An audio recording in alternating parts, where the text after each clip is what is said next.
Hi. சில வாசனைங்க உங்க மூக்க மட்டும் எட்டாது, மனசையும் தொடும்.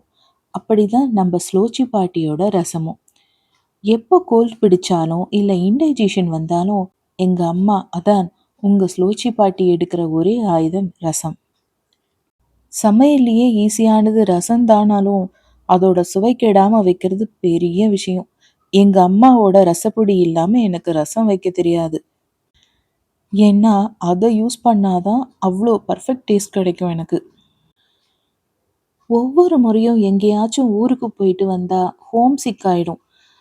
அப்படி வந்தப்போ நான் எதிர்பார்க்கறது என் அம்மாவோட ரசம்தான். அதோட வாசனைக்கும் டேஸ்ட்டுக்கும் நான் எப்பவும் அடிமை. நம்ம ஊர் சுவை, அம்மா கையால செஞ்சது உங்களுக்காக. ஹெல்த்தான சமையல், சிம்பிளா ஈஸியா, சமையல் தெரியாதவங்க கூட அமக்களமா ரசம் வைக்க முடியும் நம்ம ரசப்பொடியை யூஸ் பண்ணி. ஒரு பாத்திரம், ஒரு டீஸ்பூன் எங்க ரசப்பொடி போதும். திடீர்னு உங்க அம்மா கையால செஞ்ச ரசம் உங்க கையில இருக்கும். இது ஒரு அம்மாவின் ரெசிபி, பழைய பாரம்பரிய உணவு, அக்கறையோட அரைக்கப்பட்டது. சின்ன வயசுல நல்ல ஜுரத்தோட இருக்கும்போது என்னை மடியில சாச்சிண்டு ஊட்டி விட என் அம்மா கிண்ணத்துல நொக்க பிசைஞ்சி சுட சுட எடுத்துட்டு வர்ற ரசம் சாதத்துக்கு இணையா எதுவுமே இருக்காது. ரசம் சாதம் அப்படியே இதமா தொண்டைக்குழியில இறங்கும். அதுக்காகவே இன்னொரு தரம் ஜுரம் வராதான்னு ஏங்கியிருக்கேன்.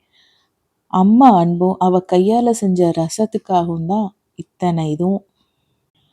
உங்களுக்கு ஞாபகம் இருக்கா? கோவிட் டைம்ல உலகம் பூரா நம்ம இந்தியன் ரசத்துக்கு கிடைச்ச மரியாதைய ஃபாரின்ல அது சவுத் இந்தியன் சூப் ஆயிடுத்து. எப்போ ரசம் செஞ்சாலும் அதுக்கு ஃபேன் நான் தான். தொட்டுக்க பருப்பு தொகையல், வெண்டைக்காய் கருமது இல்ல உருளைக்கிழங்கு கருமது எது வேணா மேட்ச் ஆகும். சுட சுட சாதத்துல விட்டு சாப்பிட்டா அப்பா அப்படி இருக்கும். நீங்களும் கொஞ்சம் ட்ரை பண்ணி பாருங்களேன்.